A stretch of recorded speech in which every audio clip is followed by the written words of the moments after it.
يا أيها الذين آمنوا اتقوا الله حق تقاته ولا تموتن إلا وأنتم مسلمون أما بعد فإن أصدق الحديث كلام الله وخير الهدي هدي محمد صلى الله عليه وسلم وشر الأمور محدثاتها وكل محدثة بدعة وكل بدعة ضلالة وكل ضلالة في النار فقد قال الله تبارك وتعالى في كلامه المجيد بعد أعوذ بالله من الشيطان الرجيم وما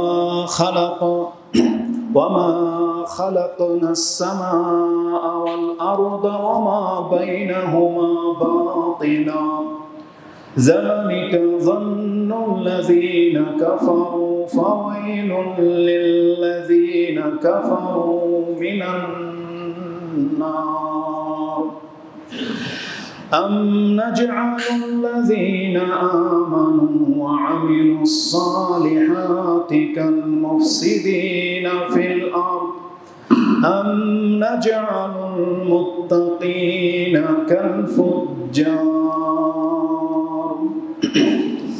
প্রশংসা মাত্র আল্লাহ সুবহানাহু ওয়া তাআলা, যিনি বিশ্ব জগতের একমাত্র মালিক, যিনি আমাদেরকে সৃষ্টি করেছেন বিশেষ উদ্দেশ্য নিয়ে, এবং এই পৃথিবীতে তিনি যা কিছু সৃষ্টি করেছেন তার পেছনে তার বিশেষ হিকমা রয়েছে। কোনো কিছুকেই তিনি অযথা সৃষ্টি করেননি, এবং না তিনি কখনো কোনো কিছু খেলতামশার ছলে গ্রহণ করেছেন আর না করবেন, বরং আল্লাহ সুবহানাহু ওয়া তাআলা প্রত্যেকটা বিষয়ে খুব সূক্ষ্মভাবে চিন্তাশীল হয়ে এবং গুরুত্বের সাথে এগুলোকে সৃষ্টি করেছেন, এবং প্রত্যেকটার পেছনে আল্লাহ সুবহানাহু ওয়া তাআলার বিশেষ হিকমা নিয়োজিত রয়েছে। কিছু আমরা বুঝি আর কিছু আমরা হয়তো বুঝি না, তবে আল্লাহ সুবহানাহু ওয়া তাআলা তিনি আমাদেরকে বোঝানোর লক্ষ্যে এই কোরআনুল কারীমের মাঝে বহুভাবে উদ্ধৃতি দিয়ে কথা বলেছেন, এবং রাসূলুল্লাহ সাল্লাল্লাহু আলাইহি ওয়াসাল্লাম এবং নবীদের জীবনে ঘটে যাওয়া ঘটনা থেকে আমাদেরকে শিক্ষা দিয়েছেন, যাতে করে আমরা সঠিক রাস্তা পেতে পারি। তো যে আল্লাহ হিকমাওয়ালা, প্রজ্ঞাময়, সব কিছু সম্পর্কে জ্ঞানী, এবং যিনি আমাদের কল্যাণ চান, যিনি আমাদেরকে সঠিক রাস্তা দেখিয়েছেন, আমরা তার প্রশংসা করি, আমরা বলি আলহামদুলিল্লাহ। সালাতু ওয়া সালাম প্রিয় নবী মুহাম্মদুর রাসূলুল্লাহ সাল্লাল্লাহু আলাইহি ওয়াসাল্লামের প্রতি, যার মাধ্যমে আমরা এই কল্যাণকর দিন পেয়েছি। তার ব্যক্তি জীবনে বহু ঘটনা ঘটেছে যেগুলো বেদনাদায়ক, কষ্টকর, কিন্তু এর মাঝেই ছিল আমাদের জন্য করুণা, আমাদের জন্য রহমত।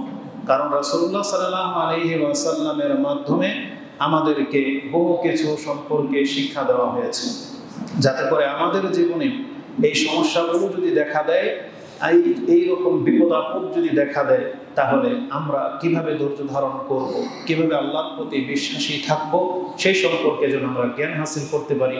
এজন্য আমাদের নবীকে তিনি বহুভাবে বিপদগ্রস্ত করেছেন। আমরা সেই রাসূলের প্রতি সালাত এবং সালাম পাঠ করি, আমরা বলি আল্লাহুম্মা সাল্লি ওয়া সাল্লিম ওয়া বারিক আলা নবিয়িকা মুহাম্মদ।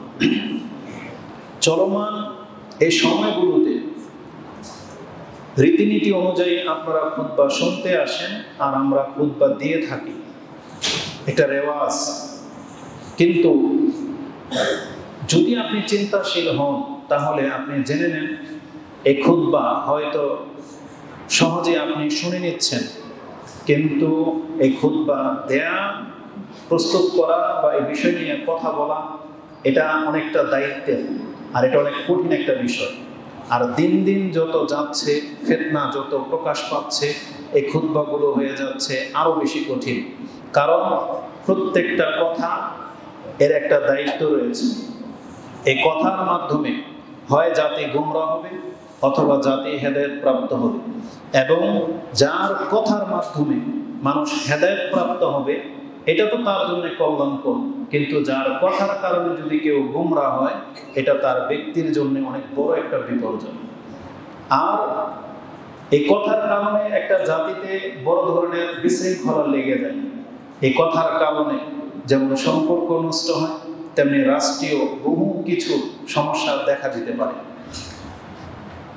তো যারা বক্তব্য দেন নিঃসন্দেহে তারা অনেকটা দায়িত্বের সাথেই কথা বলে থাকে, কিন্তু বরাবরই বলবো আমাদের শেখদের সাথে আমাদেরকে তুলনা করলে পার্থক্য এতটাই যে তাদের অনেক বিচক্ষণতার সাথে তারা কথা বলে থাকেন, তাদের প্রজ্ঞা রয়েছে, তাদের শিক্ষা রয়েছে, আল্লাহ প্রদত্ত তাদেরকে গাইড করা হয়, এজন্য তারা হয়তো কথা খুব সহজেই বলতে পারে, কিন্তু আমাদের জন্য সেটা খুবই কঠিন। তা আল্লাহ সুবহানাহু ওয়া তাআলার কাছে এই কল্যাণ কামনা করি, আমাদের কথার ভুলের কারণে যেন আমাদেরকে ধরা না হয়, বরং আল্লাহ যেন আমাদেরকে আমাদের বন্ধুদের ক্ষেত্রে ক্ষমার দৃষ্টিতে দেখেন, আল্লাহ যেন আমাদেরকে মাফ করে এবং আমাদেরকে দিয়ে ওই কথাগুলোই যেন বলার তৌফিক দেন যেটা আমার জাতির জন্য কল্যাণ বয়ে আনবে। আমিন ইয়া রাব্বুল আলামিন। মূলত কেন বললাম, দিন যত যাচ্ছে ফিতনা একের পর এক বিভিন্ন রূপ নিয়ে আপনার কাছে প্রকাশ পাবে বা পাচ্ছে। বিশেষ করে বাংলাদেশ, শুধু বাংলাদেশ না, নেট যারা দেখেন তারা দেখতে পাবেন প্রত্যেক দেশেই, বিশ্বের প্রায় দেশেই কোনো না কোনো বিশৃঙ্খলা, কোনো না কোনো বিপদ আপদ, কোনো না কোনো ফিতনার উপর দিয়ে পার হচ্ছে। আর কেন হবে না, যেহেতু পৃথিবীর একেবারে তার শেষ প্রান্তে চলে আসছে, আর রাসূলুল্লাহ সাল্লাল্লাহু আলাইহি ওয়াসাল্লাম বলে গেছেন যে তাযাহারুল ফিতান, ফিতনা প্রকাশ পাবে এবং সেটা রাতের আধারের মতো তোমাদেরকে ঘিরে ধরবে। যারা ধর্ম পালন করেন, হালাল হারাম বুঝেন, তারা অনেক সময় বুঝতে পারেন যে চলার পথ কত সংকীর্ণ, কিন্তু যারা এগুলো নিয়ে ভাবেন না, বরং আপনার কাছে দেখতে পান পুরো জগৎটাই আপনার, বরং আপনার জন্য ইনকাম সহজ হয়ে গেছে, বিভিন্ন দিক থেকে আপনার ইনকামের রাস্তা খুলে গেছে, বহু রকমের খাদ্য আপনার সামনে আসবে, বহু রকমের সম্পর্ক আপনার দ্বার প্রান্তে চলে আসবে। কেন? কারণ আপনি হালাল হারাম বেছে চলেন না। যেমন আমাদের মুসলিমদের জন্য খাবারের সংখ্যা বহু কিন্তু সীমিত, আমরা সবকিছু খাই না, কিন্তু নেটের মধ্যে দেখতে পাওয়া যায় কোরিয়া, চায়না, ফিলিপাইন এইসব রাষ্ট্রগুলোতে এই জাতি কোনো কিছুকে বাদ রাখে না। ওদের পক্ষে সম্ভব হলে পায়খানার মধ্যে যে কিলকিল করে যে ছোট ছোট পোকাগুলো আছে, ওরা পারলে সেগুলোকে খেয়ে ট্রাই করে দেখবে। এটা ওদের ফিতরত, মানে কোনো কিছুকে বাদ রাখে না। ওদের বাজারে সাপ বিক্রি হয়, কুমির খাচ্ছে, ওরা অ্যানাকোন্ডা খায়, ওরা শূকর খায়, ওরা এমন কোনো নিকৃষ্ট প্রাণী নাই যেগুলোকে ওরা মানে চেষ্টা না করে। আর এত জঘন্যভাবে আচরণ করে, কাঁচাই খেয়ে ফেলতেছে। কেন? কারণ ওদের সাথে হালাল হারামের সম্পর্ক নেই।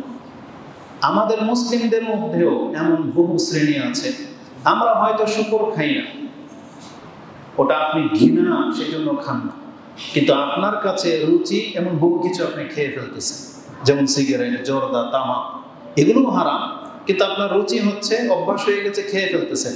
আপনার দ্বারা সম্ভব হলে আপনি কুকুরও খেয়ে ফেলতেন, কিন্তু এটা আপনার ফিতরতে বাধা দেয়, যেহেতু এটা থেকে আপনি ছোট থেকেই দূরে আছেন সেই জন্য। তো যেই সমাজের মাঝে হালাল হারাম বেঁচে চলার মতো লোকের সংখ্যা কমে যাবে, ওই সমাজের মধ্যে যে হালাল হারাম বেঁচে চলে সে বুঝতে পারে যে রাস্তা কত সংকীর্ণ। যে দাঁড়িয়ে রেখেছেন, এমন অনুষ্ঠানে গিয়ে আপনাকে নিজের কাছে মানে এত হেয় মনে হবে যেখানে সবাই একটু কোট টাই পরা, ক্লিন শেপ, যেখানে মহিলারা ড্যান্স করতেছে সেখানে এরকমের ড্রেস করে ওই স্টেজে বসা, এটা কোনো ভদ্র মানুষের দ্বারা সম্ভব না।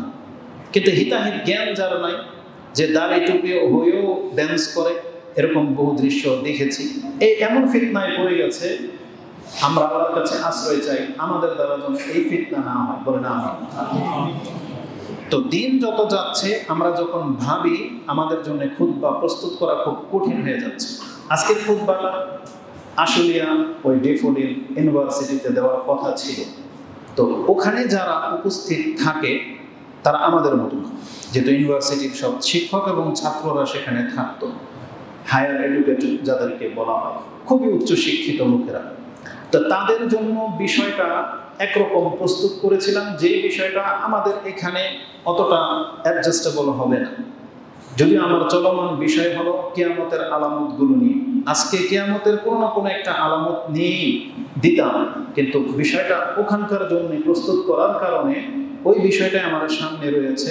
যদিও যে কোনো বিষয় নিয়ে কথা বলেন এটা সব সমাজের জন্য প্রযোজ্য। সেটা কি?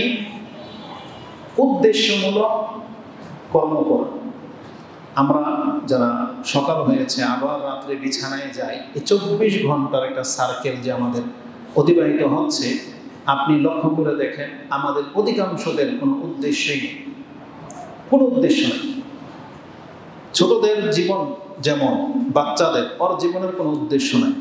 ওকে জিজ্ঞেস করেন, ও হয়তো আপনার মুখে শুনেছে বিদায় একজন মামা ইঞ্জিনিয়ার, ডাক্তার, বা তার আত্মীয়র মধ্যে বড় পজিশনে যদি ওকে কেউ জিজ্ঞেস করে, আপনার ছোট ছেলেকে, বাচ্চাকে জিজ্ঞেস করে যে ভাগিনা তুমি বড় হলে কি হইবা, ও আপনারটাই বলবে, মামা আমি ইঞ্জিনিয়ার হব, মামা আমি ডাক্তার হব, এটা বলবে, চাচা আমি এটা হব। আর যদি কোনো আলেম ওকে জিজ্ঞেস করে তুমি কি হইবা, তখন ওই কথাই বলবেন, বউ আলেম হব। তার মানে ওর এই যে বলাটা, এটা মূলত ওর বিদ্যা বুদ্ধি থেকেও বলতেছে না, এটা জাস্ট ওর সামনে যা দেখে তা। কেন বললাম? কারণ ও মুখে বললো একটা যে আমি এটা হব, কিন্তু দেখেন এই কাজও করে না। ও কিন্তু ডাক্তারি জিনিসপত্র নিয়ে বসে না, ইঞ্জিনিয়ারিং কোনো কিছু নিয়ে বসে না। ও কি করে?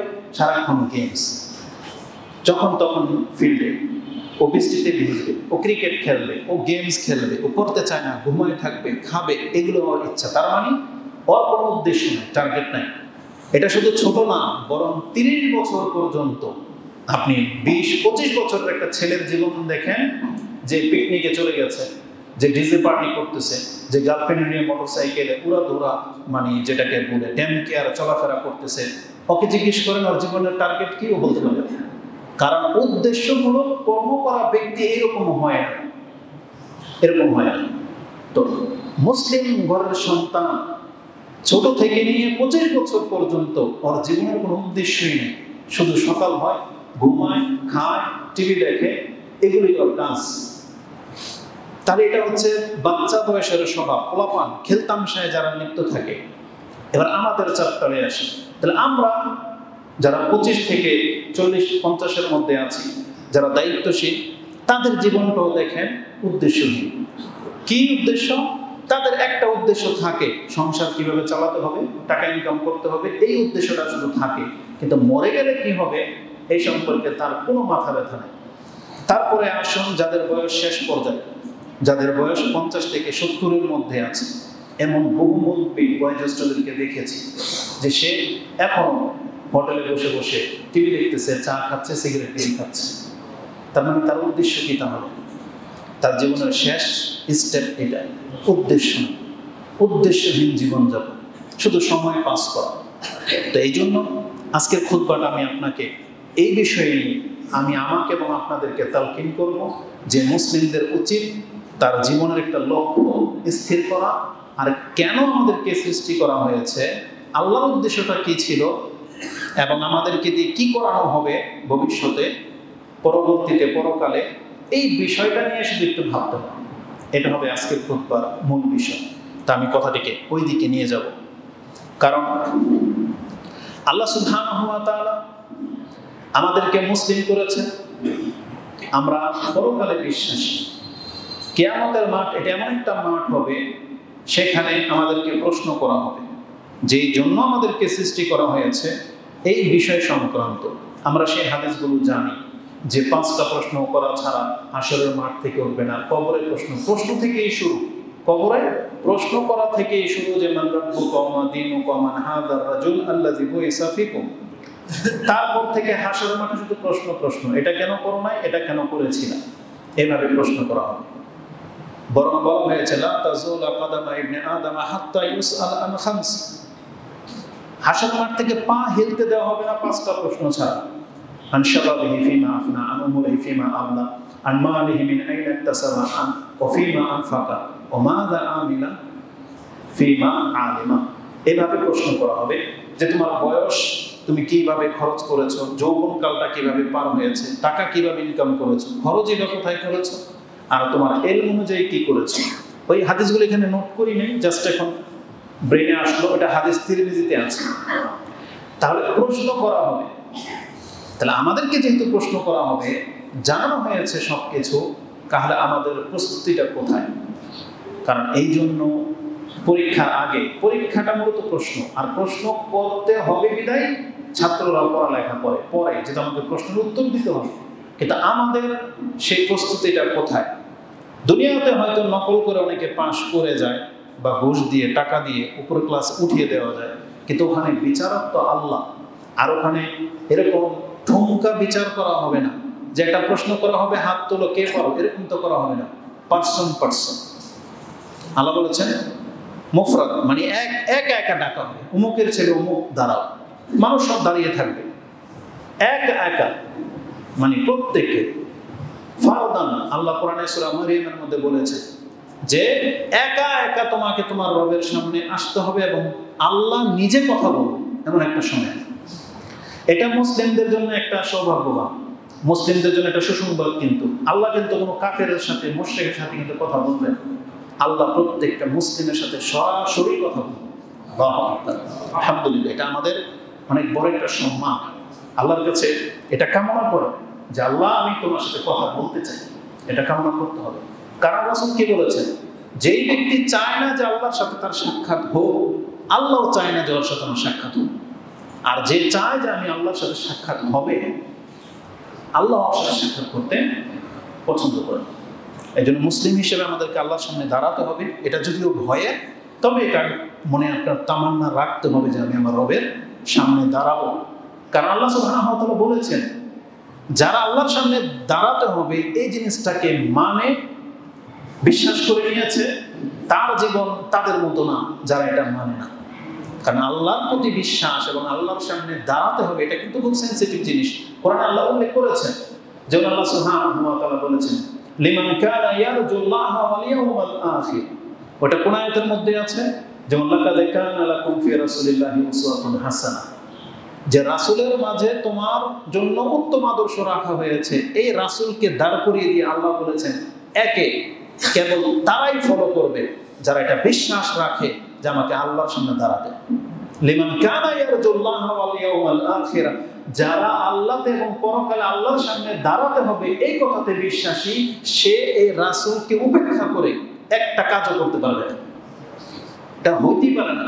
তার মানে আজকে আমরা যারা রাসূল সাল্লাল্লাহু আলাইহি ওয়াসাল্লামের দেখানো বাতলানো পথকে উপেক্ষা করে চলতেছি, তার মানে আমাদের ত্রুটিটা কোথায়?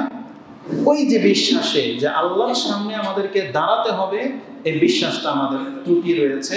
যদি এই বিশ্বাসটা সাহাবায়ে কেরামদের মতো আমাদের হয়ে যেত, তারা যেমন রাসূলুল্লাহ সাল্লাল্লাহু আলাইহি সাল্লামকে ডিনাই করার অধিকার রাখে নাই, তারা যেমন এই দুঃসাহসিকতা দেখায় নাই, তাহলে আমরাও এই দুঃসাহসিকতা দেখানোটা স্বভাব পেত না, কখনোই হতো না আমাদের দ্বারা। কিন্তু আপনি দেখেন ব্যক্তি জীবনে, পরিবারে, সমাজে, রাষ্ট্র থেকে আপনি রাসূলকে একবারে গোড়া থেকে তুলে ফেলে দিয়েছেন। এমন না যে আপনি ঢালমালা ভেঙেছেন, কিছু মানেন কিছু মানেন না। কিছু কিছু ব্যক্তিরা আছে যে রাসূল সাল্লাল্লাহু আলাইহি ওয়াসাল্লামের সেই গাছটাকে গোড়া থেকে তুলে ফেলে দিয়েছে, তার জমির মধ্যে রাখবে না এই গাছ। তার মানে তার ব্যক্তি পার্সোনালিটির মধ্যে কোনো ইসলাম নাই, তার সমাজে ইসলাম নাই, তার পরিবারে ইসলাম দিয়ে চলে না। কিসের পর্দা, কিসের কি? ঘরের ভিতরে মেয়ের ড্রেস আপ দেখলে পিতামাতার সামনে একটা যুবতী মেয়ে, তার মানে ডেমকিয়া। মা তার ছেলের সামনে কিভাবে থাকতে হবে পরিবার এটা জানে না। সুইমিং পুলের মধ্যে তারা একাকার হয়ে যাচ্ছে, নেশার টেবিলে বসলে তাদের কাছে কোনো ধর্মকর্ম থাকে না। ইবাদতে যাদের ঘরে নামাজি লোক নাই, তাদের ঘরটা কি? মানে তাদের ঘর থেকে রাসূলকে তুলে ফেলে দিয়েছে। আপনি এই বিষয়টা নিয়ে ভাবেন। আমরা ছোট ঠিক আছে, কিন্তু আসলে মুসলিমদের চরিত্র দেখলে বোঝা যায় যে আমাদের অধঃপতন খুব কঠিন। কিন্তু আপনাদেরকে এইসব কথা বলতে আমার কষ্ট হয় এই জন্য, কারণ মসজিদে সাধারণত ইসলাম যারা মানেন তারাই আসেন, আর যারা আসেন না তারা আসলে ধর্মকর্ম করে না। এই জন্য তাদেরকে উদ্দেশ্য করে আপনাদেরকে বলতেছি, কিন্তু তাদের কান পর্যন্ত তো আমাদের কথা যাচ্ছে না। কিন্তু এই জন্য আপনাদেরকে বলতে হয় কেন? যাতে করে এই কথার মাধ্যমে আমি এবং আমরা যেন ইসলামকে ধরে থাকতে পারি। এই জন্যই শুধু এই কথাগুলো একে অপরকে উপদেশ দেয়া আর নেয়া, এটা আমাদের কল্যাণের জন্য। তাদের কান পর্যন্ত কথা যাক বা না যাক, আল্লাহ সুবহানাহু ওয়া তাআলা বলেছেন যদি আল্লাহ জানতেন যে তারা কথা শুনবে, সূরা আনফাল 8 নম্বর সূরা। আল্লাহ বলেছেন যদি আল্লাহ তাদের মধ্যে কোনো কল্যাণ দেখতে পেতেন তাহলে আল্লাহ তাদেরকেও শুনিয়ে দিতেন। এই কথাটা কেন বলেছেন আল্লাহ? অথচ কোরআন কিন্তু প্রতিনিয়ত পাঠ করা হচ্ছে না? পাঠ করা হচ্ছে। তারাও জানে ইসলাম আসছে, রাসূল আসছে, কোরআন আছে, কিন্তু আল্লাহ কেন বললেন এই কথা যে যদি আল্লাহ তাদের মধ্যে কল্যাণ দেখতে পেতেন তাহলে আল্লাহ তাদেরকেও শুনিয়ে দিতেন। ওয়ালাউ আলিমাল্লাহু ফীহিম খায়রা, তার মানে আল্লাহ আমাদের অন্তরের চুল চেরা পর্যন্ত জানে না? সুবহানাল্লাহ, আলহামদুলিল্লাহ, আলহামদুলিল্লাহ। কারণ আল্লাহ সুবহানাহু ওয়া তাআলা আমাদের মধ্যে কল্যাণ দেখতে পেয়েছে বিদায় আমাকে আপনাকে আজকে মসজিদে আসার তৌফিক দিয়ে দিয়েছে।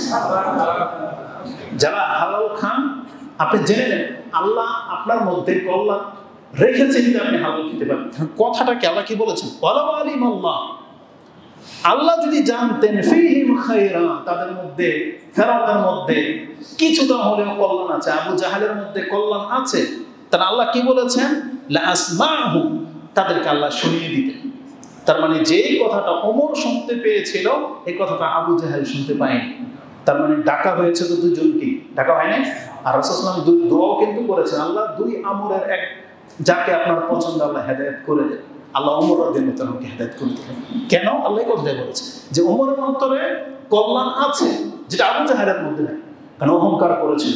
আর ওমর রাদিয়াল্লাহু তাআলার অন্তরে কতটা কল্যাণ আছে এটা পুরো বিশ্ববাসী এখন দেখে নিয়েছে যে ইসলাম গ্রহণ করার কারণে তার দ্বারা ইসলাম কোন পর্যন্ত পৌঁছে গেছে। ঠিক আমাদের মধ্যেও তাই, আমাদের বক্তব্য শুনে, কারণ এখন তো রাসূল আসবে না, কোরআন হাদিসই তো, আমাদের বক্তব্য শুনে যদি আপনি ইসলাম গ্রহণ না করেন, ইসলামের মোতাবেক না চলেন, তাহলে এইটাই হলো এটা। কারণ আল্লাহ তো কারো না কারো মাধ্যমে তো আপনাকে শোনাবে। তাহলে আমাদের কথাতে শেখদের বক্তব্য শুনে আমরা যেমন নামাজি হয়েছি, আমরা যেমন দাঁড়িয়ে রেখে দিয়েছি, আমরা যেমন পাপ থেকে বেঁচে থাকার চেষ্টা করতেছি, তার মানে আল্লাহ এই কথাটাই বলতেছেন যে আমাদের মধ্যে কল্যাণ আছে বিদায় আমরা ইসলামের এই কথাগুলোকে মেনে নিয়েছি। তার মানে ওই একই কথা আমাদের সমাজের মানুষের কাছে প্রচার করা হচ্ছে, কিন্তু তারা শুনতেছে না। তার মানে এই কথাটা তাদের বিপক্ষে চলে যাচ্ছে। আল্লাহ বোঝাতে চেয়েছেন আপনাদেরকে যে তোমরা স্মরণ রাখো, যদি তোমাদের মতো ওদের অন্তরে কল্যাণ থাকতো তাহলে এই লোকগুলো কোরআন হাদিসের কথা শুনতে পেত, আল্লাহ তাদেরকে শুনিয়ে দিতেন। এটা আপনি সূরা আনফাল 22-23 এই আয়াতগুলো পড়েন, পেয়ে যাবেন। আল্লাহ বলছেন ওয়ালাউ আলিমাল্লাহু ফীহিম খায়রান লা আসমাহুম ওয়ালাউ আসমাহুম লাতাওয়াল্লাউ ওয়া হুম মুরিদুন। আর আল্লাহ যদি তাদেরকে শুনিয়েও দেন তারপরও দেখবেন তারা মুখ ফিরিয়ে উল্টা দিকে চলে যাচ্ছে। তার মানে আজকে অধিকাংশদের চরিত্রটা এটা না? আপনি দেখতে পাচ্ছেন যে এই যে বাংলাদেশের যে রাষ্ট্রীয় যে ব্যবস্থা, কিভাবে রাষ্ট্র চলবে, এই যে রাজনীতি, একটা নেতাও ধর্মকে মূল্যায়ন করে, একটা নেতাও। যারাই গণতন্ত্রের সাথে জড়িয়েছে, যাদের রন্ধ্রে মিশে গেছে, এই ভোটাভুটি ইলেকশন বা ক্ষমতায় আসতে হবে, নেতা হইতে হবে, কাউন্সিলর, মেম্বার, চেয়ারম্যান, আমরা দেখেছি তাদের মুখে হয়তো কিছু কিছু বলে, কিন্তু ক্ষমতা পেয়ে গেলে তখন ওই যে ভিতরের যে জায়গাটা এটা জেগে যায়। তার মানে তারা বড় কোনো পদে পৌঁছে গেলে ওখান থেকে আর নিচে আসতে চায় না, বরং তাদের কাছে তখন ধর্ম আর কিছুই মনে হয় না। যেমন কিছু ভণ্ড পীরদের মুরিদদের যেমন কথা যে এমন একটা স্টেজ আছে যেখানে উঠে গেলে নাকি আর ইবাদত লাগে না। তো ঠিক নেতা শ্রেণীর কোটিপতি পয়সাওয়ালাদের থিঙ্কিং ওই ভণ্ড মুরিদদের মতোই, যে এতটুকু পয়সা, এত বড় নেতা হয়ে গেলে এখন আর কাউকে গণার টাইম নেই। তারা ধর্মের প্রচারকদেরকে ঠিক এইটাই মনে করে যে এদের হুজুরদের কথা শোনার মতো এখন কি টাইম নেই। কিন্তু জেনে নেন আপনি যত বড় নেতা হয়ে যান না কেন, আপনার কাছে আল্লাহ নতুন করে রাসূল পাঠাবে। এখন হেদায়েত পেতে হলে আপনাকে এই দাড়ি টুপিওয়ালা কোনো এক হুজুরের কথা শুনেই আপনাকে ইসলাম পালন করতে হবে। আর নাহলে ভিন্ন কোনো পথ আছে? ভিন্ন কোনো পথ। এই জন্য মূল্যায়ন করলে আপনি আপনার দেশের আলেমদেরকে মূল্যায়ন করুন। তারা আপনাকে হালাল কথা বলতেছে, হালাল পথে আসতে বলতেছে, জায়েজ না জায়েজ শিক্ষা দিচ্ছে, তাহলে তাদের কথাটা মেনে নেন যাকে আপনার সৎ মনে হয়। সবাইকে আমরা বলবো না আপনি মানেন, কারণ হুজুরদের মধ্যে দুর্নীতিবাজ হুজুর আছে, গোমরাহ করার মতো হুজুর আছে। কারণ আল্লাহ রাসূল স্বয়ং বলে দিয়েছেন যে আমার পরে তোমাদের কাছে স্পষ্ট দিনের সাথেও অন্ধকার একটা ধোঁয়া রেখে গেলাম। যেখানে অসংখ্য পথ থাকবে সেখানে শয়তান উৎপেতে বসে আছে যারা তোমাদেরকে এই দিকে ডাকবে। আজ পর্যন্ত কোনো ব্যক্তি কি কোনো শয়তান দেখেছেন? প্রকাশ্যে কোনো শয়তান দেখেছেন? দেখেন নাই, কিন্তু ভণ্ড হুজুর তো দেখেছেন, ওগুলোই শয়তান। ওদের দিকেই রাসূলুল্লাহ সাল্লাল্লাহু আলাইহি ওয়াসাল্লাম ইঙ্গিত করে গেছেন। তবে আপনি একেবারে ভণ্ড হুজুরদের কথা কি আর বলবো, যেখানে যাদেরকে আমরা বিজ্ঞ আলেম মনে করি তাদের মধ্যেও এখন উদ্ভট কথাবার্তা শুনতে পাওয়া যায়। আমি অনেক ছোট, এই জন্য তার নামটা নিলাম না, তবে আমি তার অনিষ্ট থেকে নিজের জন্য এবং আপনাদের জন্য আল্লাহর কাছে আশ্রয় কামনা করতেছি। এটা খুব সেন্সিটিভ, কারণ তিনি অনেক বড় মাপের আলেম, পরিচিতি লাভ করেছে, দাবিও করা হয়, কিন্তু তার আকীদা কিন্তু খুব মারাত্মক দিকে চলে যাচ্ছে এবং তার কথাতে এরকম গুমরাহির রং রয়েছে, লেশ রয়েছে। এই জন্য তার কাছ থেকে বেঁচে থাকার চেষ্টা করতে হবে। তো এবার আমি আমার মূল বক্তব্যের দিকে ফিরে আসি, যে আল্লাহ সুবহানাহু ওয়া তাআলা আমাদেরকে উদ্দেশ্যমূলক সৃষ্টি করেছেন, উদ্দেশ্যহীন সৃষ্টি করেন নাই। ঠিক আমাদেরকেও উদ্দেশ্যমূলক কাজ করে যেতে হবে। এইরকম খামখেয়ালি জীবন আপনার জন্য শোভা পায় না, যেহেতু আপনি মুসলিম। যে মুসলিম হিসেবে এইরকম জীবন আপনার আমার দ্বারা শোভা পায় না, কারণ আমরা হচ্ছে আল্লাহর বান্দা। আল্লাহ সুবহানাহু ওয়া তাআলা আমাদেরকে শিক্ষা দিয়েছেন যে আসো তোমাকে দেখাই উদ্দেশ্যমূলক কাজ করার গুরুত্ব কত। প্রথম আল্লাহ নিজেকে দিয়ে এক্সাম্পল দিয়েছেন। আল্লাহ বলেছেন তুমি আল্লাহর কোন একটা কাজকে দেখাও যেটা তো উদ্দেশ্যহীন। সুবহানাহু ওয়া তাআলার যেটা গুণ, কিছু কিছু শব্দ আছে আল্লাহ সুবহানাহু ওয়া তাআলা সম্পর্কে বলতে অবশ্যই ভয় থাকতে হবে, ভয় লাগে। এজন্য ওগুলোকে আপনারা সঠিক শব্দ যেটা হবে ওইভাবে নেবেন।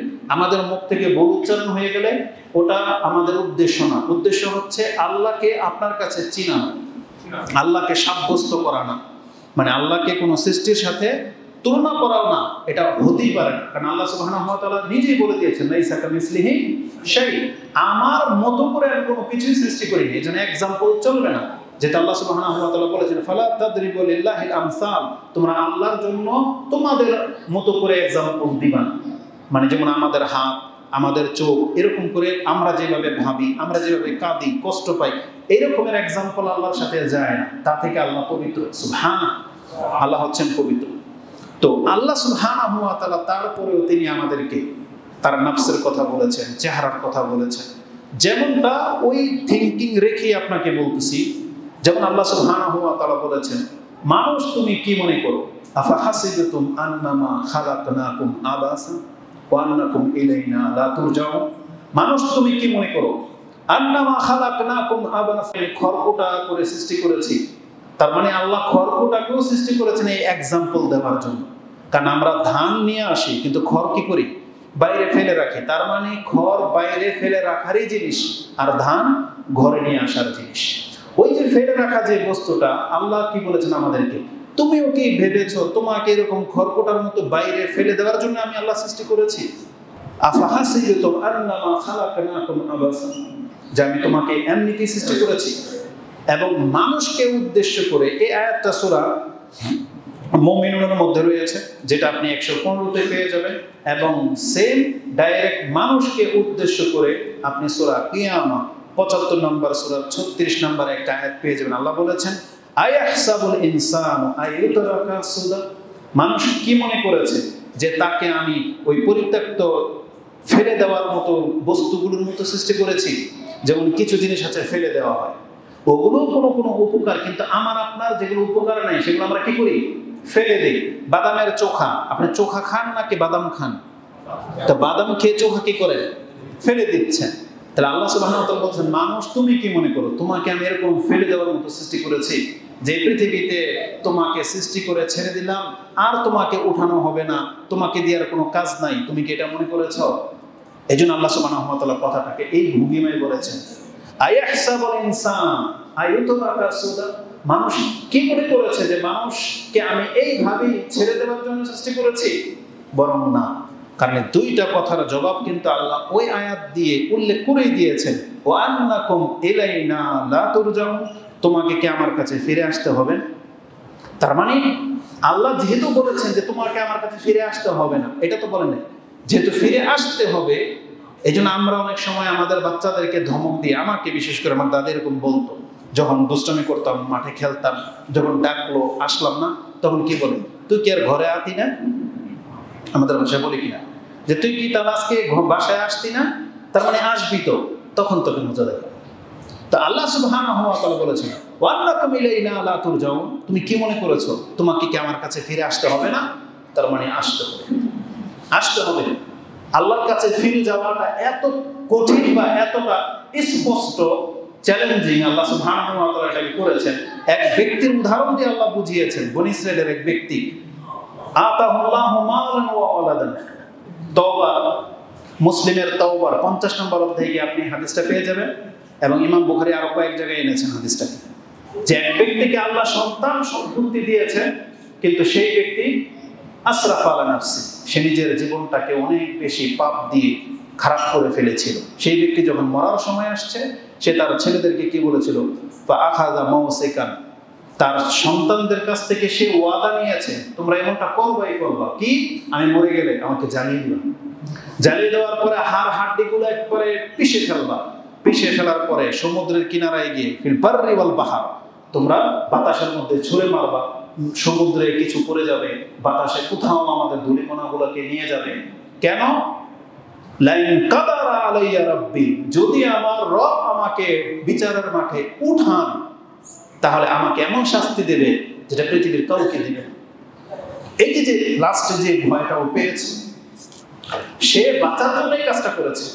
সে চেয়েছিল যে আল্লাহ আমাকে ঘর কোটার মতো, এটা যখন মিশে গেছে, আমরা কি করি অনেক সময় কিছু মাছ, কিছু ফল, কিছু সবজি আমরা যখন বাসায় নিয়ে আসি, ধনিয়া পাতার উদাহরণ নিয়ে নেন, মহিলারা কি করে দেখবেন অনেকগুলো ধনিয়া পাতা জমা আছে, কিছু পচে যাওয়ার কারণে কিছু বেছে বেছে নিয়ে বাকিটাকে থাকিলে ছেড়ে দেয়। যেমন আমরা যখন মাছ ধরেছি, কিছু বুড়া মাছ আছে যেগুলো জালের সাথে আটকে গেলে আরো মাছ ধরতে ব্যাঘাত হয়, তখন তাড়াতাড়ি করে যিনি ঝেড়ে দেয়, চান্দা মাছ পিছুকে ছাড়, এগুলো ছাড়, এগুলোকে নেওয়ার প্রয়োজন মনে করেন, ছেড়ে দেয়। তাহলে ওই ব্যক্তি মনে করেছিল যে যেটা বালুর সাথে মিশে গেছে আল্লাহ হয়তো বলবে দূর পড়া ওঠানোর দরকার কি, এমনি থাক, সেটা ভেবেছিল। কিন্তু আল্লাহ সুবহানাহু ওয়া তাআলা কি করেছেন? রাসূল সাল্লাল্লাহু আলাইহি ওয়াসাল্লাম বলেছেন ফাকাল আল্লাহু সুবহানাহু ওয়া তাআলা লিল আরদ, আল্লাহ জমিনকে বলবে আদ্দি মা খাসতি, তোমার পেটে যা জমা হয়েছে সব আমার সামনে উগলে দাও, সব জমা করো। রাসূলুল্লাহ সাল্লাল্লাহু আলাইহি ওয়াসাল্লাম বলেছেন এই জমিনের মধ্যে একটা জাররা যেখানে উড়ে গিয়েছিল সব উড়ে এসে ফাইদা রাজুলান কাইমান, সেই ব্যক্তি যখন আল্লাহর সামনে দাঁড়িয়ে যাবে, এখন ওকে আল্লাহ জিজ্ঞেস করবে লিমা সানাতা, কেন এমন করেছিল?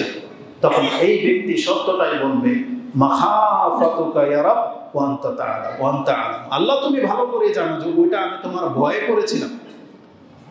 সুবহানাল্লাহ, এই এতটুকু ভয় পাওয়ার কারণে আল্লাহ তাকে ওই দিন বলে দিবে যে তোমার পাপকে আমি মাফ করে দিলাম। এটা তওবার অধ্যায়ে নিয়ে আসা হয়েছে, কিন্তু আমি আপনাকে দেখাতে চেয়েছি যে বালু কণার সাথে মিশে গেছে তার হাড় হাড্ডি, আল্লাহ তাকে পর্যন্ত জমিনকে বলবে তুমি উঠিয়ে দাও, জমিন দিতে বাধ্য। তখন এই জাররাগুলো উড়ে এসে সেই ব্যক্তিতে পরিণত হবে। আপনি হয়তো যদি এই হাদিসের দিকে লক্ষ্য করেন, আমার কেন যেন মনে হয় হিন্দুরা হয়তো এই বনী ইসরায়েলের এই ঘটনা থেকে ওরা এই থিওরি নিয়েছে। ওদের যে লাশ পুড়িয়ে দেওয়া হয় এবং এই ছাইগুলো দেখবেন নদীতে ঢেলে দেওয়া হয়, আমার মনে হয় কেন যেন এই হাদিস থেকে ওরা এই শিক্ষাটা ওদের পূর্বপুরুষরা এখান থেকে নিয়েছে যে তাদের মধ্যে সত্য অনেক কথা ছিল, কিন্তু পরবর্তী যেমন আমাদের ধর্ম সত্য, কিন্তু আমাদের ধর্ম সত্য হওয়ার কারণে বিভিন্ন মাজারপন্থী এবং কবর পূজারীরা যেমন এই ধর্মটাকে একবারে হিন্দুদের মতো মিক্স করে ফেলছে, হিন্দু ধর্মটাও যাদের ওদের পুরোহিতদের দ্বারা বা ওদের কিতাব যারা লিখেছে তাদের কাছে অনেক সত্য কথা ছিল, যেটা ওরা যেমনটা ডাক্তার জাকির নায়েক হাফেজাহুল্লাহ পেশ করেছেন যে তাদের কিতাবে এক আল্লাহর কথা আছে, মুহাম্মদ সাল্লাল্লাহু আলাইহি ওয়াসাল্লামের কথা আছে, তারা আমরা বলতে পারি তাদের মধ্যে হক ছিল, কিন্তু পুতুল পূজা যেহেতু তাদের ধর্মে ছিল না, ঠিক আমাদের মাজার পূজার মতো ওদের মধ্যে এই সমস্ত এই পুরোহিতরা, এই পণ্ডিতরা এই পুতুল পূজা চালু করেছে।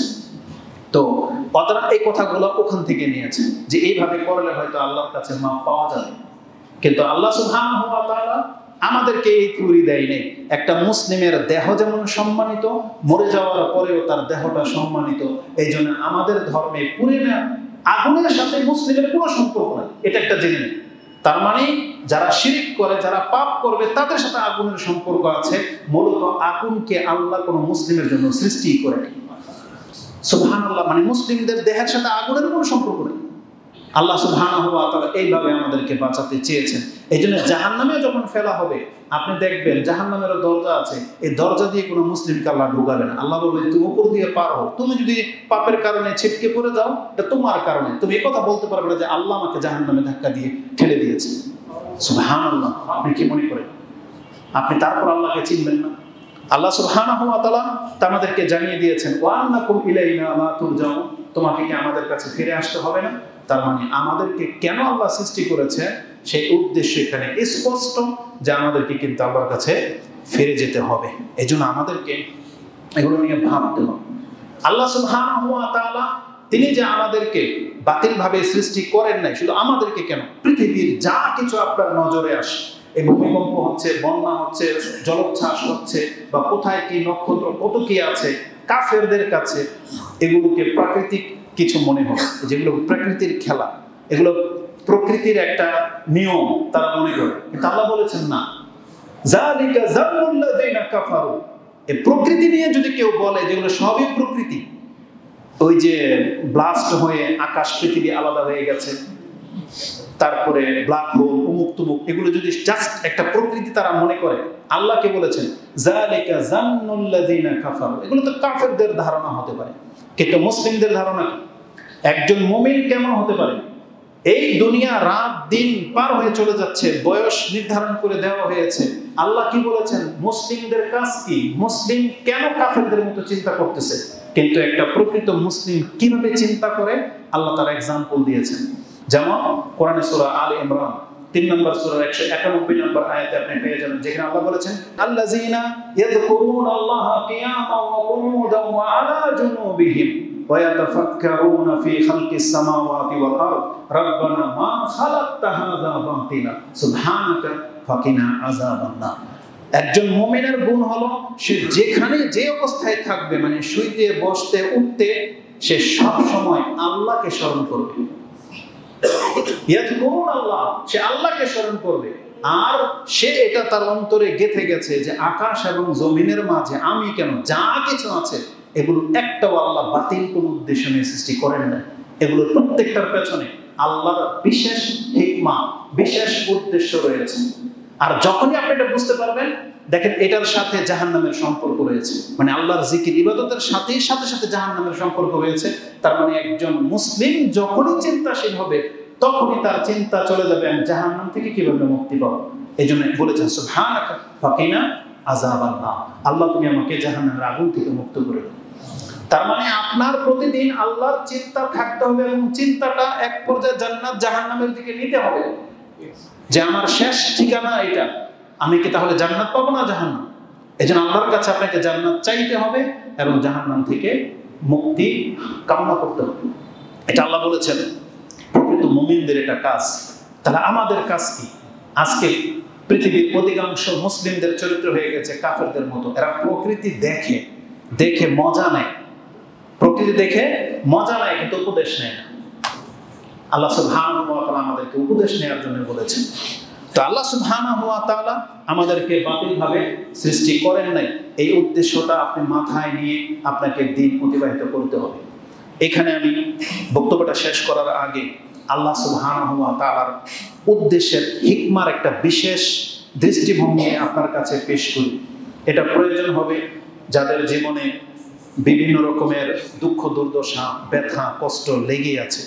ওই সমস্ত মহিলারা যারা ঘরে পেরেশানি থাকে, যাদের বাচ্চা মারা যায়, যারা হয়তো একটা ভালো পরিবেশই পায়নি, ভালো স্বামী পায়নি, যাদের হয়তো অনেক টর্চারিং গালাগালি শুনতে হয়, বা যারা এমন যুবক যারা হয়তো ভালো চাকরি পান নাই, বা এমন ব্যক্তি সারা জীবন হয়তো কষ্ট মেহনত করে যাচ্ছেন কিন্তু এখন সচ্ছলতার মুখ দেখেন নাই, বা বিপদ একের পর এক লেগেই থাকে, আপনার জন্য এই পয়েন্টটা আজকে প্রশান্তির কারণ হতে পারে। সেটা কি?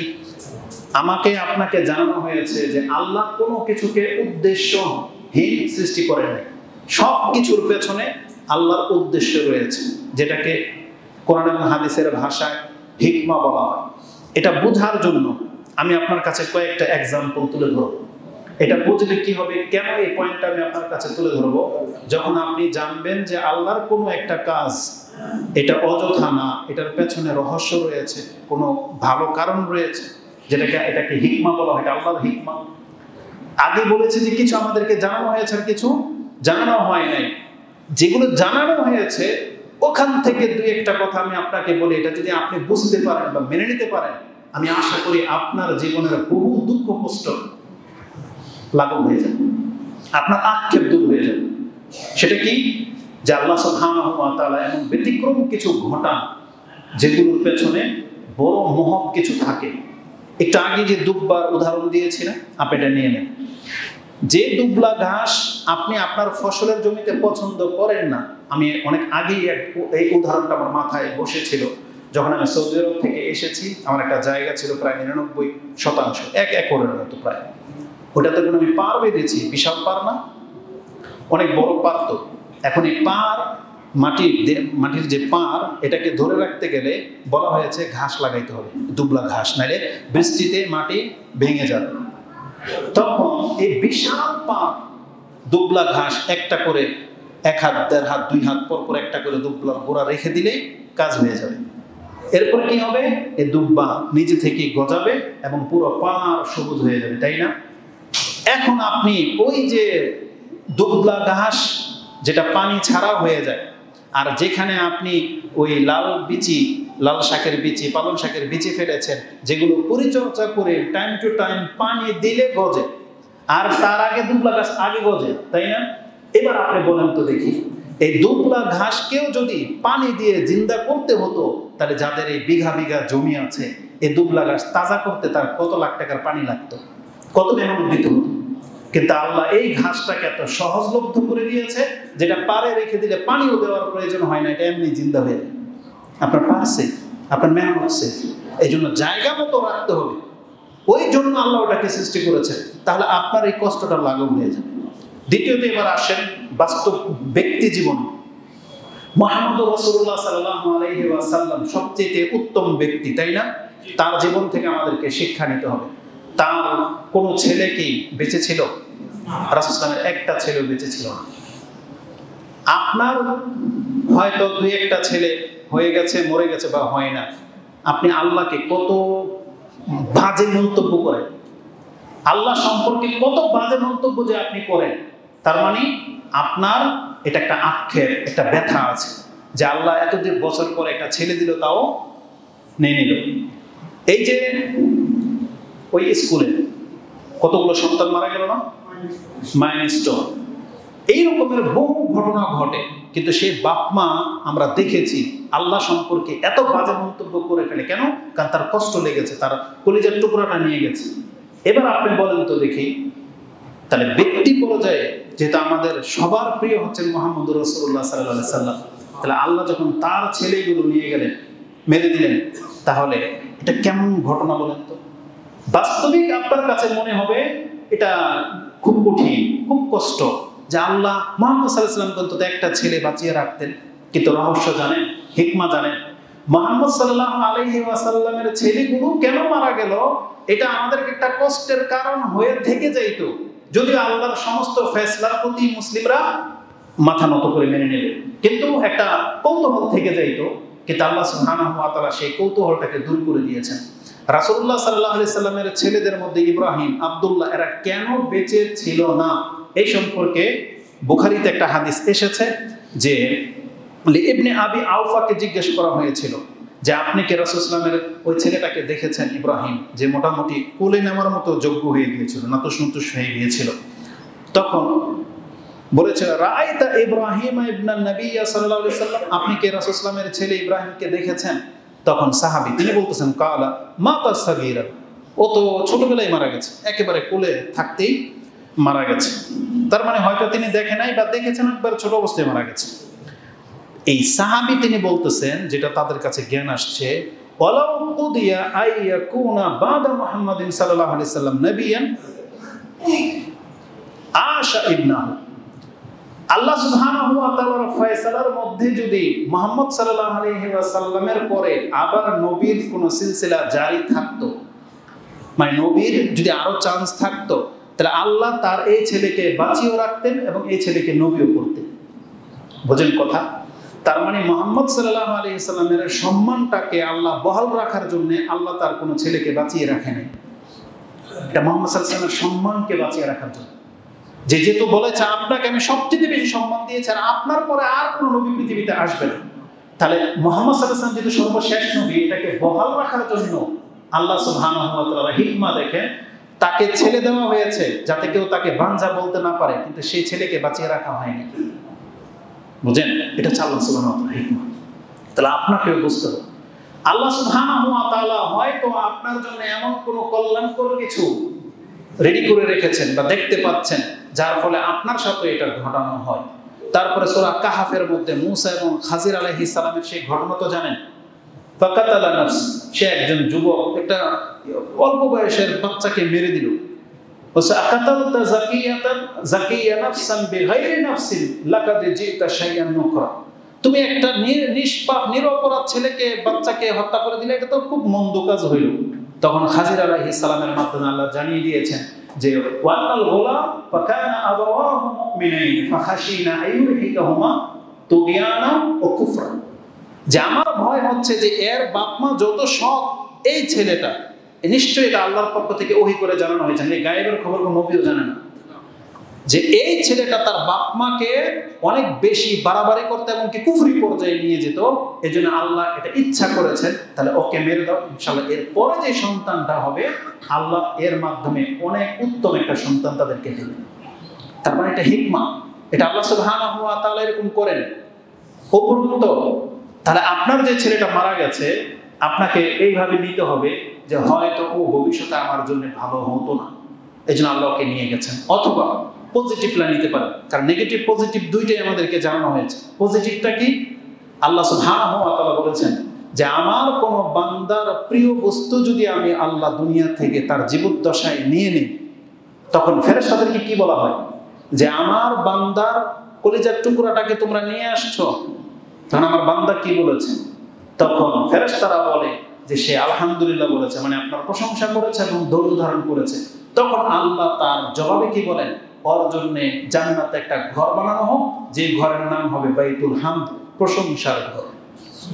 তার মানে কোনো মুসলিমের যদি কোনো সন্তান মারা যায়, হয় আপনি ওইটা নেবেন যে হয়তো ভবিষ্যতে খারাপ হইতো, এজন্য আল্লাহ আমাকে আগে থেকেই মুক্ত করেছে, অথবা রাসূল সাল্লাল্লাহু আলাইহি ওয়াসাল্লামের সেই হাদিস নেবেন একজন সাহাবীকে বলেছিল যে তুমি কি এটা চাও না যে তোমার ছেলে তোমার আগে গিয়ে জান্নাতের দরজায় তোমার জন্য অপেক্ষা করবে, তোমাকে নিয়ে জান্নাতে যাবে, এটা পছন্দ করো না? তার মানে তো হিকমা। তো আল্লাহ সুবহানাহু ওয়া তাআলা আমাদের ব্যক্তি জীবনে যা ঘটান প্রত্যেকটার পেছনে আল্লাহ সুবহানাহু ওয়া তাআলার উদ্দেশ্য আছে, প্রত্যেকটার পেছনে। এজন্য আপনার জীবনে ঘটে যাওয়া যদি মুসলিম হন, তাহলে এটাকে আপনি নেগেটিভলি না নিয়ে আল্লাহ সুবহানাহু ওয়া তাআলার প্রতি ঈমান এনে বরং নেকির আশা রাখতে হবে যে আমার রব আমার জন্য যেটা করেছে নিঃসন্দেহে এটা বেটার। আমি আজকে বক্তা হয়ে গেছি, সেই জন্য বলতে বাধ্য হইলাম। আর অন্য কোনো এক্সাম্পল এই মুহূর্তে আমার মনে পড়তেছে না, সেটা কি জানেন? হতে পারে আমি যদি জেনারেল লাইনে ভালো ছাত্র হইতাম, তাহলে আমি হয়তো হুজুর হইতাম। আমার পড়ালেখাটা ওই যে দুষ্টমি করে যে আমি বন্ধ করে দিয়েছি, তারপরে আমার তো ইচ্ছা ছিল আমি আফ্রিকার কোনো রাষ্ট্রে চলে যাব, কিন্তু আল্লাহ সুবহানাহু ওয়া তাআলা আমার তকদিরকে ঘুরিয়ে সৌদি আরবের দিকে দিয়ে দিলেন। আর সেখানে গিয়ে শেখ মতিউর রহমান মাদানী হাফেজাহুল্লাহর সাথে সাক্ষাৎ, তারপরে আজকে এখানে আপনাদের সামনে দাঁড়িয়ে। তাহলে আমি যদি জেনারেল লাইনের ওই লেখাপড়াটাকে কন্টিনিউ করতাম, তাহলে হয়তো আমিও কোনো একটা ব্যাংকার বা ইঞ্জিনিয়ার বা কোনো কিছু বা একবারে ফালতু থার্ড ক্লাস কিছু হইতাম। তো আল্লাহ সুবহানাহু ওয়া তাআলা আপনার জীবনের কোনো ফেল হয়ে যাওয়া, কোনো চাকরি না পাওয়া, এটা টিকেন নাই। তার মানে আপনাকে বুঝতে হবে যে আমার রব হয়তো আমার জন্য এর চেয়ে বেটার কিছু প্রস্তুত করে রেখেছেন ইনশাআল্লাহ। যে কোনো প্রস্তুত মানে আপনি পজিটিভ যদি আল্লাহ সম্পর্কে ধারণা রাখেন, এটা আপনার কল্যাণ এনে দেবে, এটা অকল্যাণ কখনই হবে না ইনশাআল্লাহ, কখনই হবে না। আপনাকে সবসময় এটাকে ধারণা রাখতে হবে। এই জন্য সবসময় হিকমা বুঝতে হবে তাও না, কিন্তু হিকমা যদি আপনি জানতে পারেন, এটা আপনার ঈমান তাজা হবে। যেটা ইব্রাহিম আলাইহিস সালাম বলেছেন, ওয়াইযা ক্বালা ইব্রাহিম লিরাব্বিহি আরিনা কাইফা তুহিয়াল মাউতা, আল্লাহ আপনি আমাকে দেখান কিভাবে আপনি মুর্দাকে জিন্দা করেন। বলছে আওয়ালাম তুমিন, তুমি কি বিশ্বাস করো না? ক্বালা বালা ওয়ালাকিন লিয়াতমাইন্না কলবি, আল্লাহ এটা আমার অন্তরের প্রশান্তির জন্য। তার মানে বাস্তবিক যার সাথে যেগুলো ঘটে এগুলো যদি আপনি দেখতে পেতেন, আপনার অন্তর অবশ্যই প্রশান্তি হতো, কিন্তু আল্লাহ সবাইকে এভাবে দেখাবে না। তখন আপনি ঈমান নিয়ে নেন যে দেখানোর মতোই ইনশাআল্লাহ আমার রব যেহেতু আমার জন্য কল্যাণকর ইচ্ছা করেছেন, এটার বেনিফিট আল্লাহ হয়তো দুনিয়াতেও দিচ্ছেন আর পরকালে তো অবশ্যই আছে। এই জন্য আল্লাহ সম্পর্কে সবসময় ভালো ধারণা রাখতে হবে। না আমি যখন এই হিকমাগুলো নিয়ে ভাবি, আশ্চর্য লাগে। আপনার কাছেও কেমন মনে হবে, ইব্রাহিম আলাইহিস সালাম 90-100 বছর পরে একটা ছেলে পাইলেন, ইসমাইল। সে কোলের বাচ্চা, দুধের বাচ্চাকে আল্লাহ আবার বললেন মরুভূমিতে রেখে আসতে। আপনার কাছে বিস্ময় করা লাগে না? কিন্তু আল্লাহর হিকমাটা কি পরে আমরা জানছি। সেটা কি, যদি এই কোলের বাচ্চাটাকে আরব দেশে আনতে না হতো, কারণ ইব্রাহিম আলাইহিস সালামের ভাষা কিন্তু আরবি ছিল না, আর আল্লাহ চেয়েছেন যে তার বংশ থেকে আমি 2-3 ভাষার একটা জগৎ তৈরি করে দেব। কি মনে করেন? ইব্রাহিম আলাইহিস সালামকে হিজরত করে ফিলিস্তিনে নিয়ে গেলেন, সেখানে ইসহাক আলাইহিস সালাম থাকলেন ইব্রাহিম ভাষায়, আর ইসমাইল আলাইহিস সালামকে একবার কোলের বাচ্চা মক্কাতে এনে রেখে গেলেন, যার মাধ্যমে মুহাম্মদ সাল্লাল্লাহু আলাইহি ওয়াসাল্লামের সৃষ্টি। জন্ম মুহাম্মদ সাল্লাল্লাহু আলাইহি ওয়াসাল্লাম তার বংশ থেকে না, ইসমাইল আলাইহিস সালাম। তার মানে একবারে নিছক আরব। তার মানে একটা দুধের বাচ্চা, কোলের বাচ্চা যদি কোনো ভাষা না শিখে, সেই ভাষার পাণ্ডিত্য সে হাসিল করতে পারে না। তার মানে একটা ভাষার জেনারেশনই চেঞ্জ হয়ে যায় একবার কোলের বাচ্চা পাললে। তো আল্লাহ সুবহানাহু ওয়া তাআলার হিকমা দেখেন যে আল্লাহ ইসমাইল আলাইহিস সালামকে মক্কার নবী বানাবেন বিদায় আর আরব ভাষী করবেন বিদায়, এই জন্য কোলের বাচ্চা অবস্থায় মক্কাতে তাকে এনে দেওয়ার ব্যবস্থা করে দিয়েছেন। সুবহানাল্লাহ। তার মানে আল্লাহর হিকমা খুব ব্যাপক। তিনি হচ্ছেন আল হাকিম, প্রজ্ঞাময়। এই জন্য আল্লাহর প্রতি বিশ্বাস রাখতে হবে এবং আমাদের জীবনের যে উদ্দেশ্যগুলো আছে সেগুলো আপনি আল্লাহর কাছে ছেড়ে দেন। নিঃসন্দেহে আপনার আমার জীবনে যা কিছু ঘটে যাচ্ছে, একজন মুসলিম হিসেবে আমরা একটা বিশ্বাস রাখি যে আল্লাহ আমাদের জন্য কল্যাণ কিছু করবে। এটা হচ্ছে তাকওয়াবান ব্যক্তিদের আলোচনা চলবে। তবে অন্যরা যারা আছেন, আপনি এটাকে শাস্তি স্বরূপ নিতে হবে যে আমার জীবনের এই বিপর্যয়, আমি যে ঋণে ডুবে যাচ্ছি, নামাজ পড়ি না, এত বিপদ আপদ, হয়তো আল্লাহ সুবহানাহু ওয়া তাআলা আমাকে শাস্তি দিচ্ছে। কারণ আল্লাহ সুবহানাহু ওয়া তাআলা কিন্তু অনেক বান্দাকে দুনিয়াতে শাস্তি দেন যাতে জাহান্নামের শাস্তি থেকে বাঁচতে পারে। আপনি পাপ মুক্ত করে দেন, আপনার জীবনের মোড়টাকে ঘুরিয়ে দেন, তওবা করে ফিরে আসেন, হতে পারে আল্লাহ সুবহানাহু ওয়া তাআলা আপনার জীবনের রাস্তাটাকে ঘুরিয়ে দিবেন। আকুলু বিকাউলি হাযা আস্তাগফিরুল্লাহ লি ওয়া লাকুম ওয়া লিসাইরিল মুসলিমিন ফাস্তাগফিরু ইন্নাহু হুয়াল গফুরুর রহিম। আলহামদুলিল্লাহ ওয়াসসালাতু ওয়াসসালামু আলা রাসূলিল্লাহ। আম্মা বা'দ। আজকের সময়টা খুব দ্রুত কিভাবে পার হয়ে গেল বুঝতে পারলাম না। আল্লাহ সুবহানাহু ওয়া তাআলার হিকমা বা এই আল্লাহ সুবহানাহু ওয়া তাআলার উদ্দেশ্য সম্পর্কে অনেকগুলো কথা বলার ছিল। তার মধ্যে আরেকটা পয়েন্ট এখানে উল্লেখ করে দিই, সেটা হচ্ছে এই কথাটাকে এবার আপনি ইবাদতের দিকে নিয়ে আসেন। যে আল্লাহর কাছে একজন মানুষের রক্ত পুরো পৃথিবীর সমস্ত সৃষ্টির থেকে শ্রেষ্ঠ, এটা মানুষের রক্ত, আর মুসলিমের রক্ত তার চেয়ে মারাত্মক, তাই না? পুরো পৃথিবীর বরং আল্লাহর সৃষ্টির সমস্ত সৃষ্টি, সেটা জিন, ফেরেশতা, মানুষ হোক, সব এক দলে একটা মুসলিমকে যদি কেউ হত্যা করে, একটা মুসলিমকে, এ সবাই মিলে, তার মানে আল্লাহ এই একজন মুসলিমের রক্তের বদলা নিতে গেলে যতজন এই মারের অংশ নিয়েছে সবাইকে আল্লাহ জাহান্নামে ফেলে দেবে। একটা মুসলিমের রক্তের মান কত? তাহলে মানুষের রক্তের মান আল্লাহর কাছে যখন এত, সে আল্লাহ নিজেই আবার জিহাদ ফরজ করে দিয়েছেন। তা আল্লাহ বলেছেন, তুমি কি মনে করো আল্লাহ তোমাদের উপরে জিহাদ কেন ফরজ করে দিয়েছেন? এর পেছনে কি কোনো কারণ নাই, উদ্দেশ্য নাই? একটা আয়াত শুধু আমি আপনাকে বলে দিই যে আল্লাহ সুবহানাহু ওয়া তাআলা জিহাদ দিয়ে আমাদেরকে কি দিতে চেয়েছেন। বরং আল্লাহ সুবহানাহু ওয়া তাআলা বলেছেন, জিহাদ যদি তুমি ছেড়ে দাও তাহলে তোমার সবচেয়ে বড় একটা মর্যাদা শহীদ হওয়া, এটা থেকে মাহরুম হয়ে যাচ্ছে। তার মানে শহীদ হওয়ার একটা মাধ্যমই, সেটা কি? জিহাদ। না, এটা আপনি পাবেন না। যেমন নামাজি হওয়ার একটাই মাধ্যম, সেটা কি? নামাজ পড়া। হাজি হওয়ার একটাই মাধ্যম, সেটা কি? হজ করা। তাহলে নবী তো আমরা হইতে পারবো না। তারপরে কি? সিদ্দিক। তার মানে ইসলাম পালন করলে আমরা সিদ্দিক। তারপরের মর্যাদা কি? শহীদ। তাহলে এই শহীদের মর্যাদাটা আপনি পাবেন কিভাবে যদি জিহাদ না আল্লাহ ফরজ করতেন? তা আল্লাহ বলেছেন, আমি কতককে শহীদ হিসেবে সম্মানিত করতে চেয়েছি বিধায় তোমাদের উপরে আমি জিহাদকে ফরজ করে দিয়েছি। এই জন্য জিহাদ করলে যারা মরবে তারা না শহীদের মর্যাদা পাবে, গাজীর মর্যাদা পাবে। তাহলে এটা একটা কারণ। দ্বিতীয় কারণ, এই বাংলাদেশ এতটুকু তারা আগে কারচুপি করেছে ম্যাপের ক্ষেত্রে। এখন বাংলাদেশের মুসলিমরা যদি জিহাদ না করে, ইন্ডিয়া কি আপনাকে দিয়ে দিবে, এমনি নাও তোমাকে জায়গা নিয়ে নাও, এটা বলবে? তার মানে আপনার ভূখণ্ডকে বাড়াতে গেলে কি লাগবে? জিহাদ লাগবে। যদি আপনি ইসলামিক থিওরি জিহাদ না করেন, এমনি দখল করতে গেলে আপনি কি হবেন? জালেম হবেন। এমনি দখল করতে কি, কারণ অন্যের জমি আপনি দখল করতে পারবেন লিগ্যালিটি ছাড়া। আর লিগ্যালিটি কি মানে জেনুইনটা কি? জিহাদ। কারণ আমরা দাওয়াতি কাজের জন্য জিহাদ করতে আল্লাহ আমাদের অনুমতি দিয়েছে, যে তুমি আল্লাহর কালেমাকে উঁচু করার জন্য জিহাদ করবে। বাংলার ভূখণ্ড যখন মুসলিম হয়ে যাবে, তখন আমরা আসাম, বার্মা, অমুক তুমুক, নেপাল, চায়না, তাদেরকে আমরা অফার করবো যে তোমরা ইসলাম গ্রহণ করো। এইভাবে না ভূখণ্ড বাড়ে। এই পৃথিবীর মুসলিম রাষ্ট্রগুলোতে এইভাবে হয়েছে, কিন্তু আমরা আজকে জিহাদ ছেড়ে দিয়েছি, এজন্য আমাদের ভূখণ্ড সংকীর্ণ হয়ে গেছে। তৃতীয়টা কি? আপনি গনিমতের মাল পাবেন কিভাবে যদি জিহাদ না করেন? তার মানে গনিমতের মাল জিহাদের মধ্যে নিয়োজিত। দাসী হারিয়েছেন, আর অনেক যুবকরা বিয়ে করতে পারেন না, দাসীরও কোনোদিন কল্পনা করতে পারবেন না। কেন? কারণ আপনি জিহাদ ছেড়ে দিয়েছেন। এইভাবে বহু নিয়ামতের কথা আল্লাহ উল্লেখ করেছেন, যেটা জিহাদের মধ্যে ইনক্লুড, জিহাদের মধ্যে রয়েছে। জিহাদ না করবেন এই সম্মানগুলো আপনি পাবেন না। তার মানে আল্লাহর প্রত্যেকটা বিধানের পেছনে হিকমা রয়েছে। এবার আসুন আরো সহজ, এই যে নামাজ, আপনি কি মনে করেন এই যে নামাজ পড়তে আসছেন, এখন নামাজ পড়লেন, জুমার দিন ওযু করলেন, এগুলো কি নিছক ইবাদত?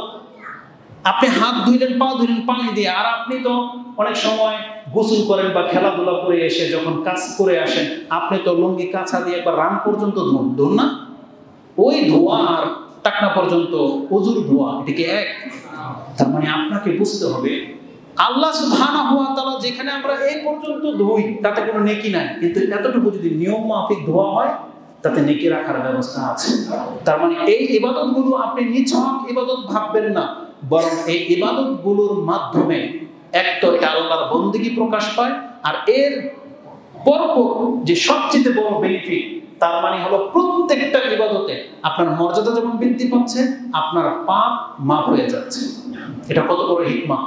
এই জন্য ইবাদতগুলোকে আপনি হালকাভাবে নিতে পারেন না। আপনার কাছে সেটা দাঁড়িয়ে মাত্র 2 রাকাত নামাজ মনে হচ্ছে, কিন্তু আপনি জানেন না এক একটা সিজদা আপনাকে আপনার রবের কত নিকটে নিয়ে যাচ্ছে। জীবনের কত পাপ মাফ হয়ে যাচ্ছে, জীবনের কত পেরেশানি দূর হয়ে যাবে যদি এই 2 রাকাত সালাতের মাধ্যমে, ওযু করার মাধ্যমে, শুধু মুখে বলা আল্লাহুম্মা সাল্লি আলা মুহাম্মদ, এটা মুখে এতটুকু বলা আপনি 10 বার রহমত প্রাপ্ত হচ্ছেন। বিষয়টা একটু সহজভাবে নিচ্ছেন কেন? এই জন্য আমি ভাইদেরকে বলবো, আল্লাহ সুবহানাহু ওয়া তাআলার প্রত্যেকটা কাজের মধ্যে হিকমা আছে। আর সর্বোপরি যারা ডেম কেয়ার চলাফেরা করতেছেন মুসলিম হওয়া সত্ত্বেও, আপনি কবে তওবা করবেন একটু আপনি চিন্তা করবেন। আজকে গিয়ে যে কত বছর পরে কবে গিয়ে আপনি তওবা করবেন, এই খুতবা শোনার ফলে ফায়দা কি হয় কি না, এটা আপনি নিজে থেকে বিচার করবেন। নাহলে আপনাকে হেদায়েত করার মতো পৃথিবীর কোনো ক্ষমতা নাই। সর্বশেষ আয়াত আল্লাহ বলেছেন, আম্না জাআলুল্লাযীনা আমানু ওয়া আমিলুস সালিহাতি কাল মুফসিদিনা ফিল আরদ আম্না জাআলুল মুত্তাকিনা কাল ফুজ্জার। যারা আমার প্রতি ঈমান এনেছে এবং সৎ কাজ করে, আমি তোমার সাথে যে আচরণ করব তাদের সাথেও কি সে আচরণ করব যারা জমিনের মধ্যে ফাসাদ সৃষ্টি করতেছে। আর যারা হালাল হারাম বেঁচে চলে তাদের সাথে যে আচরণ করব, হারামখোরের সাথেও কি আমি সে আচরণ করব?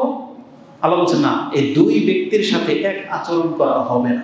তার মানে আপনি মুসলিম হয়েছেন এবং সৎ কাজ করেন, তাহলে আমাদের সাথে ওই আচরণ করা হবে না যেটা আল্লাহ কাফেরদের সাথে করবে।